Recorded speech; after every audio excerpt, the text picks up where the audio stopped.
এই জেলার বিশাল এলাকা জুড়ে আয়োজিত হয়েছে বিশ্ব ইজতেমা 2026 হুগলি জেলার পুইনানে। এটা কম বেশি সকলেই জানে। আর বিশ্ব ইজতেমার আজ হলো শেষ দিন, অর্থাৎ তৃতীয় দিন। বিশ্ব ইজতেমা হওয়ার কথা ছিল 2রা জানুয়ারি, 3রা জানুয়ারি এবং 4ঠা জানুয়ারি। আজ হলো 4ই জানুয়ারি, অর্থাৎ শেষ দিন। এই বিশ্ব ইজতেমায় আপনারা দেখেছেন লক্ষ লক্ষ অর্থাৎ কোটি কোটি মানুষের ভিড়, এবং তারই কিছু দৃশ্য আপনাদের কাছে আজকে তুলে ধরেছি। আপনারা ভিডিওটি পুরো শেষ পর্যন্ত দেখবেন এবং অন্যদের সাথে শেয়ার করে দেবেন, যাতে এই ভিডিওটি আপনার মাধ্যমে অন্যজনও দেখতে পারে।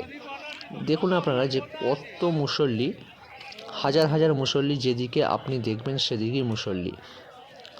এটি হচ্ছে মুসলমানদের একটি মিলন কেন্দ্র। হাজার হাজার মুসলমানরা এখানে একত্রিত হন। এখানে কোনো দলাদলির ব্যাপার নেই, সকলে এখানে মুসলমানের পরিচয় দিয়ে আসে। এখানে কোনো জামাত, কোনো তবলিগ, এখানে কোনো দলাদলির কোনো ব্যাপার নেই। সবাই আসে এই ইজতেমায় এবং সবাই একত্রিত হন, একসাথে নামাজ পড়েন। একটা অন্যরকম দৃশ্য আপনারা এখানে দেখতে পাবেন, এবং এখানে যদি আপনি আসেন আপনার মন জুড়ে যাবে। এখানে একবার জামাতের সাথে নামাজ আদায় করলে আপনার মন শান্তি প্রশান্তি সমস্ত কিছুই পেয়ে যাবে। এত হাজার হাজার লক্ষ লক্ষ মানুষের সাথে একসাথে নামাজ পড়া একটা অন্যরকম মনের মধ্যে আনন্দ নিয়ে আসবে আপনার। তো আপনারা ভিডিওটি পুরো শেষ পর্যন্ত দেখবেন, ভিডিওটি কোথাও স্কিপ করবেন না, এবং ভিডিওটি দেখার সঙ্গে সঙ্গে একটি শেয়ার করে দেবেন। আর এই চ্যানেলে প্রতিনিয়ত ইসলামিক ভিডিও নিয়ে এসে থাকি, তাই আপনারা চ্যানেলটির পাশে থাকবেন এবং সাবস্ক্রাইব করে রাখবেন আরও ইসলামিক ভিডিওগুলি পাওয়ার জন্য।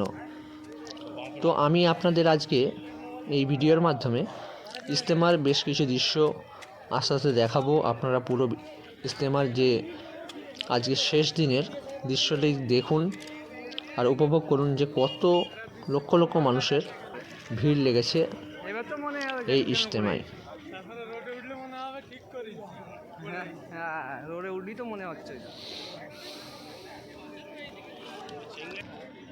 যেদিকেই তাকাবেন শুধু মুসল্লিকেই দেখতে পাবেন, হাজার হাজার মুসল্লি। এই যে এত বড় এলাকা জুড়ে একটি বিশ্ব ইজতেমার আয়োজন হয়েছে, এটা কিন্তু অনেক কষ্ট করেই হয়েছে এবং আল্লাহর রহমত ছিল বলেই এটি সম্ভব হয়েছে। এবং এই বিশ্ব ইজতেমার জন্য অনেক ভাই অনেক কষ্ট করেছেন। তারা ইজতেমার অনেক আগে থাকি এই ইজতেমা ময়দানে গিয়ে কাজ করেছেন।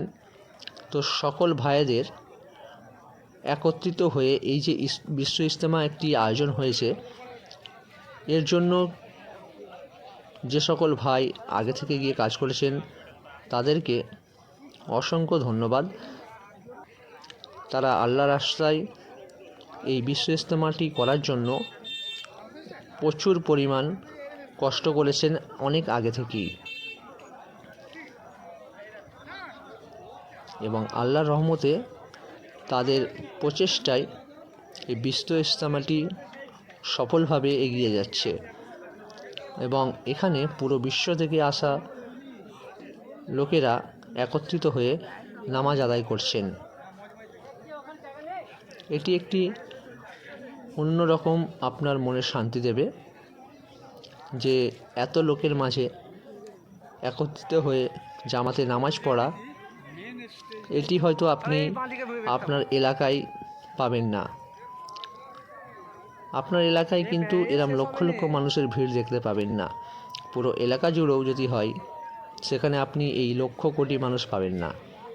সেই জন্য বিশ্ব ইজতেমার মর্যাদা খুবই গুরুত্বপূর্ণ এবং অনেক উপরে। এখানে শুধু এই দুপাশে দেখতে পাচ্ছেন, এগুলি শুধু হচ্ছে থাকার জায়গা। প্রত্যেক জেলা, ডিস্ট্রিক্ট বা রাজ্য থেকে আসা প্রত্যেকের জন্য আলাদা আলাদা টেন্ট করা আছে, যেখানে প্রত্যেক জেলার আলাদা আলাদাভাবে ক্যান্টিন করে দিয়েছে থাকার জন্য। মানে পুরো বিশ্ব ইজতেমাটি ঘুরে দেখলে আপনি অবাক হয়ে যাবেন যে এত বড় পরিকল্পনা, যে আপনি শুধু অবাকই হবেন। কিন্তু কোনো কাজ বন্ধ হয়নি, সমস্ত রকম সময়ের কাজ সময়তেই হচ্ছে এবং প্রত্যেকজন ঠিক নামাজ আদায় করছেন এবং কোনো হইচই হচ্ছে না। সব কিন্তু আল্লাহর রহমতে ঠিকই এগিয়ে যাচ্ছে। এই বিশ্ব ইজতেমাটি সফল হবে। এই ভিডিওটি যত পারবেন তত মানুষের কাছে শেয়ার করে দেবেন, যাতে তারা এটি অন্যজনও দেখতে পারে, বুঝতে পারে যে বিশ্ব ইজতেমা কত মানুষ একত্রিত হয়েছিল দেখতে পারে, এবং এটি হচ্ছে একটি বিশ্ব ইজতেমার দৃশ্য। তো ভিডিওটি বেশি শেয়ার করবেন। আর আপনি যদি নতুন হয়ে থাকেন